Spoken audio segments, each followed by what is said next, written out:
ایک جھوٹ چھپانے کے لیے نا آپ کو 100 جھوٹ بولنا پڑتا ہے، اور 100 جھوٹ میں ایکٹنگ بھی ہوتی ہے، فنکاریاں بھی ہوتی ہیں، رونا دھونا بھی ہوتا ہے۔ یہ خود اس کے اس نے اس کو اپنے جال میں پھنسایا ہوا تھا۔ جب یہ پکڑی گئی ہے تو سارا مدعا اس نے رئیس کے اوپر ڈال دیا۔ جب ہماری چیخیں پکاریں پڑی ہیں، نکلی ہیں، تو میرا والد صاحب بھی اٹھ کے نیچے کی طرف آئے۔ وہ کیسے ہیں مجھے پتہ ہے، تو ہم لوگ دن رات روتے ہیں ٹیرس پہ کھڑے ہو کے نا اپنی بھائی کی قبر کو دیکھ کے، کیا میرا بوڑھا ماں باپ معاف کر پائے گا جن کا جگر کا ٹکڑا ان لوگوں نے چھین لیا؟ ٹھیک ہے، یہ اس کی قبر کو ٹارچر کر رہے ہیں۔ السلام علیکم ناظرین، میں ہوں آپ کا میزبان عمر بلوچ اور آپ دیکھ رہے ہیں اردو وائرل۔ ناظرین، علی بھائی کے ساتھ موجود ہوں، رئیس مقتول جن کے یہ بڑے بھائی ہیں، وہ رئیس جس کو بے دردی سے قتل کر دیا گیا تھا۔ ناظرین، وہ بیچارہ تو اپنی زندگی گزار رہا تھا، رزق حلال کما رہا تھا۔ ایک ہرافہ عورت اس کو اپنے جال میں پھنساتی ہے، اس سے اپنی طلب پوری کرتی ہے۔ شاید اس کے ہسبینڈ، شاید اس کا خاوند اس قابل نہیں تھا، اس سے اپنی طلب پوری کرتی ہے، اس کو اپنے جال میں پھنساتی ہے، اس کو سنہری خواب دکھاتی ہے، اور اس کے بعد اسی کو بے دردی سے قتل کروا دیتی ہے۔ اور اس کے بعد جب اس کے انٹرویوز چلتے ہیں تو وہ تھانوں میں عجیب و غریب کام کرتی ہے، اپنے بیانات چینج کرتی ہے، کبھی وہ ہنستی ہے، کبھی وہ روتی ہے، کبھی وہ پاگل ہو جاتی ہے، عجیب و غریب سی ایکٹنگ سٹارٹ کر دیتی ہے۔ خامد اس کا بڑا ایگریسو ہے، وہ بڑے ایٹیٹیوڈ میں انٹرویو دیتا ہے۔ یہ پورے 1 مہینے سے ان کے انٹرویوز چل رہے ہیں، اور اس کیس پہ جو ہے وہ میڈیا فل فارم میں آیا ہوا ہے، ہر جگہ پہ جا کے میڈیا کوریج کر رہا ہے، اور اس عورت کی جو درندگی ہے وہ دکھا رہا ہے، اس کے خامد کی جو درندگی ہے وہ بھی دکھا رہا ہے۔ آپ نے پہلے بھی میرے سارے انٹرویوز دیکھے ہیں کہ میں نے جیسے آپ کو بریف کیا ہے، اس کے اوپر جو تشدد کیا گیا ہے، میں نے ابھی تک آپ کو یہ نہیں بتایا تھا کہ اس کے ساتھ کیا ہوا، آپ شاید جانتے بھی ہوں گے، لیکن اس پہ جو تشدد کیا وہ یہ عالم تھا کہ کان تک کاٹے گئے، اس کو مارا پیٹا گیا، اس کی پوری کمر پہ نشان تھے، اس کی ناک کی ہڈی توڑ دی گئی، اور مرنے کے بعد ابھی سکون نہیں آیا، قتل کر دیا تھا اس کو، اس کے پورے دانت توڑ دیے، پوری باڈی ڈیمیج، دونوں گھٹنے اس کے توڑ دیے، شولڈرز کی ہڈیاں بھی ٹوٹ گئیں، اور ابھی ان کو سکون نہیں ملا تھا۔ اس کے بعد گاڑی میں ڈالا، دونوں میاں بیوی نے جا کے اس کو بے دردی سے جلا دیا۔ کیسے بغیرت اور کیسے کافر ٹائپ وہ لوگ ہیں، میں تو ان کو مسلمان بھی نہیں کہوں گا، کیونکہ انسانیت کو انہوں نے پامال کیا ہے۔ علی بھائی کے ساتھ موجود ہیں، بقایا ان سے جانیں گے کہ اب کیس میں کیا پیش رفت ہے، وہ کیا بکواسات کر رہے ہیں، ان کے پیچھے کس قسم کی سپورٹ ہے، ابھی کیس کس جانب جا رہا ہے۔ السلام علیکم علی بھائی۔ وعلیکم السلام جی۔ علی بھائی، ایک بار پھر میں بہت زیادہ تعزیت کروں گا پورے پاکستان کی طرف سے، کیونکہ میں والدہ کی بھی حالت دیکھ چکا ہوں، اور دل جو ہے وہ خون کے آنسو رو رہا ہے۔ ہمارا بھائی اس دنیا سے گیا اور اس کو اس طریقے سے بھیجا گیا ہے کہ یہ جتنی بھی مذمت کی جائے کم ہے، تو تعزیت قبول کریں۔ علی بھائی، اب یہ کیس کس طرف جا رہا ہے، اب کیا معاملہ ہو رہا ہے؟ وہ تو عجیب و غریب سی پاگل باتیں کر رہی ہے، پورے میڈیا کو اس نے پتہ نہیں، ایک بھی بیان اس کا جو ہے وہ سامنے نہیں آ رہا، مطلب کہ سیم نہیں ہے۔ بھائی دیکھیں، ایک جھوٹ چھپانے کے لیے نا آپ کو 100 جھوٹ بولنا پڑتا ہے، اور 100 جھوٹ میں ایکٹنگ بھی ہوتی ہے، فنکاریاں بھی ہوتی ہیں، رونا دھونا بھی ہوتا ہے، اور وہ کرتی ہے، کر رہی ہے، آپ کے سامنے ہی ہے، ٹھیک ہے۔ اور اب جو تازہ اپڈیٹ یہی ہے کہ ان کو جوڈیشل کر دیا گیا 3 دن پہلے، وہ جیل جا چکے ہیں، جبکہ میری آج سے 6 دن پہلے نا ایک وہ کرائم سین پہ ان کے ساتھ ایسے بائی فیس ان کے ساتھ میں بیٹھا ہوں، تو لعنت پڑی ہوئی ان کے اوپر، اللہ کی لعنت پڑی ہوئی ہے، کیونکہ وہ خاتون کہتی تھی، آپ انٹرویوز میں بھی وہ کہتی تھی کہ میں نے قرآن اٹھایا ہے، ٹھیک ہے، مجھے میرے ہسبینڈ نے نوافل ادا کروانے کے بعد میری جھولی میں قرآن رکھا کہ مانو بتاؤ تمہارا اس کے ساتھ کیا ریلیشن ہے۔ میں نے کہا میرا تو کچھ نہیں ہے، یہ مجھے 6 ماہ سے ایسا کر رہا تھا، اور ایسا وہ نہیں کر رہا تھا، جھوٹ بول رہی تھی، یہ خود اس کے اس نے اس کو اپنے جال میں پھنسایا ہوا تھا، ٹھیک ہے۔ یہ خود اس کو بلاتی تھی اپنی طلب پوری کرنے کے لیے، کیونکہ اس کا ہسبینڈ تو مجھے بھی نکارا ہی لگتا ہے، کیونکہ وہ اپنے ہسبینڈ، وہ اپنے انٹرویو میں بتا چکی ہے کہ میرے ہسبینڈ بڑے غصے والے تھے، وہ جب گھر آنے کا ٹائم ہوتا تھا ان کو ہم لوگ سہم جاتے تھے، ہمارے پسینے سوکھ جاتے تھے اور سانس ہماری بند ہو جاتی تھی، ہم لوگ سہم جاتے تھے گھر پہ جب ان کا آنے کا ٹائم ہوتا تھا۔ ایک طرفہ کہتی جی میں بہت زیادہ آن لائن شاپنگ کرتی تھی، وہ کہاں سے کرتی تھی یار؟ بالکل سوچنے والی بات ہے، وہ کہاں سے کرتی تھی؟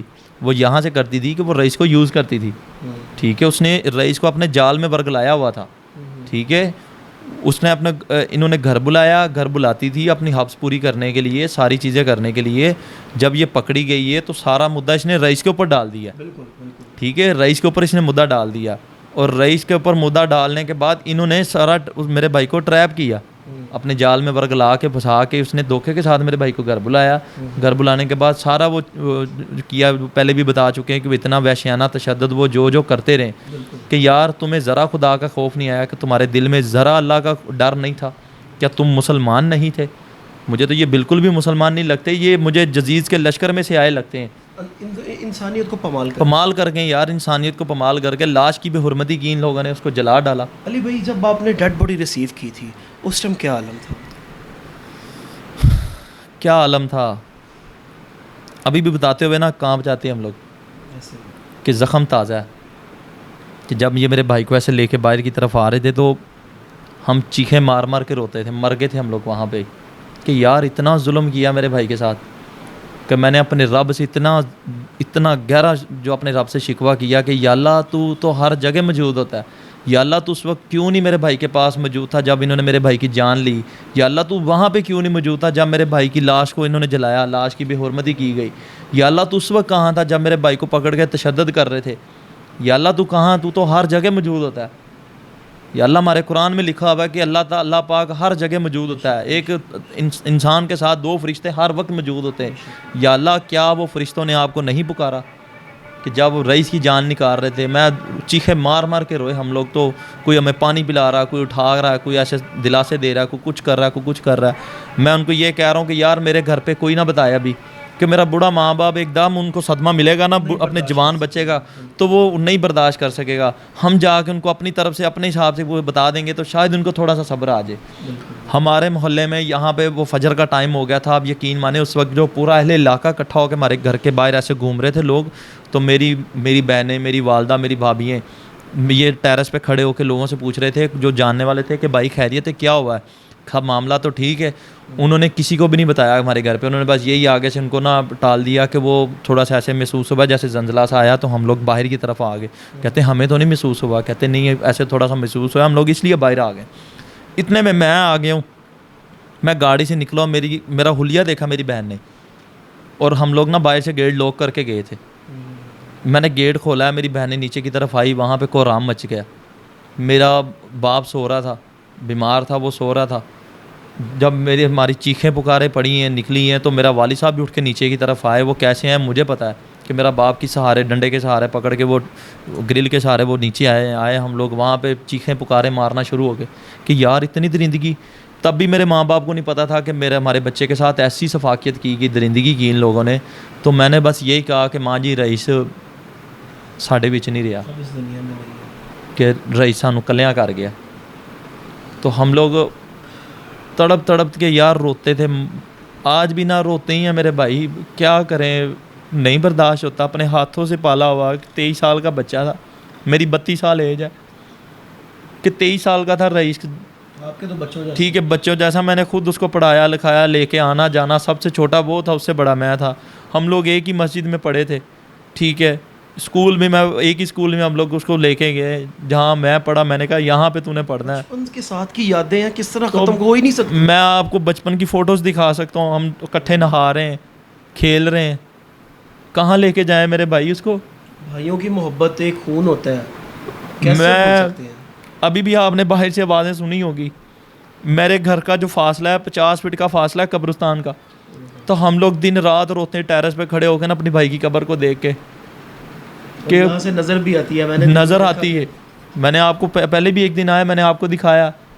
کہاں لے کے جائیں, کہ ہمارا تو جگر کا ٹکڑا چھین کے لے گئے یہ لوگ. تو کیا ہم ان کو معاف کر پائیں گے؟ کبھی نہیں معاف کر پائیں گے. کیا میرا بوڑھا ماں باپ معاف کر پائے گا جن کا جگر کا ٹکڑا ان لوگوں نے چھین لیا؟ کبھی نہیں وہ معاف کرے گا, اور نہ کبھی یہ لوگ سوچیں. ٹھیک ہے, یہ معافی کی طرف آتے تو ہم نے ان کو قبر پہ لے جانا کہ بھائی یہ پڑا ہے, اس کو اٹھا کے پوچھ لو, یہ معافی دیتا تو ہم آپ کو معاف کر دیں گے. ایک انٹرویو میں نا اس حرافہ نے کہا, میں حرافہ یہ کہہ رہا ہوں اس وجہ سے کہہ رہا ہوں کہ جو اس نے حرکت کی ہے یہ کوئی نارمل حرکت نہیں ہے, اس نے جو گندی حرکت کی ہے وہ حرافہ ہی ہے. اچھا, اس عورت نے ایک انٹرویو میں کہا کہ اگر مجھے موقع ملے تو میں اس کی قبر پہ جاؤں گی اور اس کو میں اٹھاؤں گی اور میں اسے پوچھوں گی کہ تم نے میرے ساتھ زیادتی کیوں کی. اس بات پہ آپ کیا کہیں گے؟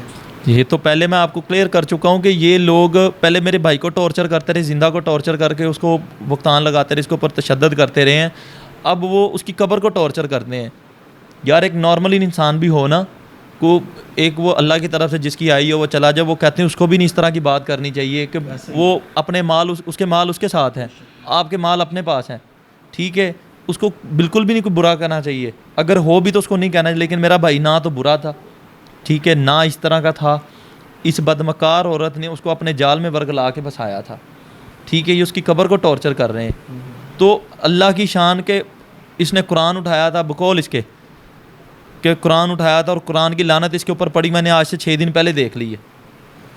اس کے میاں کے اوپر بھی لعنت پڑی ہوئی میں نے دیکھی ہے, اس کے اوپر بھی لعنت پڑی ہوئی میں نے اپنی آنکھوں سے دیکھی ہے.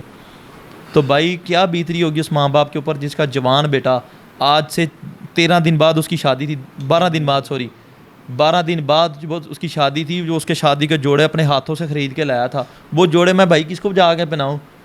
میرا چھوٹا بھائی تھا, میرے ساتھ شیئر کرتا تھا ہر باتیں, لیکن اس نے مجھے کبھی اس طرح کی کچھ اس کے بارے میں کبھی ذکر نہیں کیا. اگر کاش میرا بھائی مجھے بتا دیتا تو ان بغیر لوگوں میں سے میں نے اپنے بھائی کو ایک چٹکی میں چھڑا لینا تھا. علی بھائی جو ماں باپ ہیں اللہ پاک ان کو صحت زندگی دے, بوڑھے ماں باپ ہیں, بیمار ہیں, میں ان سے خود پرسنلی جب ملا ہوں تو وہ مجھے میرے ماں باپ ہی لگے ہیں. جس طرح میرے ماں باپ تھے, میں نے ان کے ساتھ بیٹھ کے کچھ ٹائم گزارا ہے. کیسے ان کو صبر دلاتے ہیں, کیونکہ صبر تو ہمیں نہیں آ رہا, ہمارا دل تڑپ رہا ہوتا ہے, ان کو کیسے صبر دلاتے ہیں؟ بھائی کیا بتائیں کہ جب وہ روتے ہیں نا تو ان کے سامنے ہم تھوڑا سا دل مضبوط کر کے یہی کہتے ہیں کہ ماں جی اسی ہونا ہے, ਹੈਗੇ ਆ ਅਸੀਂ, ਅੱਬਾ ਜੀ ਅਸੀਂ ਹੈਗੇ ਆ ਨਾ, ਤੇ ਅਸੀਂ ਆਪਣੇ ادارਿਆਂ ਕੋਲੋਂ ਇਨਸਾਫ ਲੈਣਾ. ਤੁਸੀਂ ਸਾਨੂੰ ਹੌਸਲਾ ਦਿਓਗੇ ਤੇ ਅਸੀਂ ਆਪਣੇ ادارਿਆਂ ਨਾਲ ਜਾ ਕੇ ਰਿਕੁਐਸਟ ਕਰਾਂਗੇ, ਤੁਸੀਂ ਉਹਨਾਂ ਨਾਲ ਜਾਓਗੇ. ਜੇ ਅਗਰ ਤੁਸੀਂ ਇੰਜ ਕਰਦੇ ਰਹੋਗੇ ਤੇ ਫਿਰ ਅਸੀਂ ਕੀ ਕਰਾਂਗੇ, ਸਾਡਾ ਵੀ ਹੌਸਲਾ ਕਮਜ਼ੋਰ ਪੈ ਜਾਏਗਾ. وہ چپ ہوتے ہیں, ہم تنہائی میں بیٹھ کے رو لیتے ہیں. بالکل ظاہر ہے, یہ ٹھیک ہے, چھوٹا زخم نہیں ہے, چھوٹا زخم نہیں ہے بھائی, یہ مرتے دم تک نہیں ہمیں بھولے گا. نہیں بھول سکتا. یہ تو ہم بھی مریں گے تو شاید ہمیں بھول پائے, لیکن جب تک زندہ ہے نا یہ ہمیں بھول نہیں پائے گا.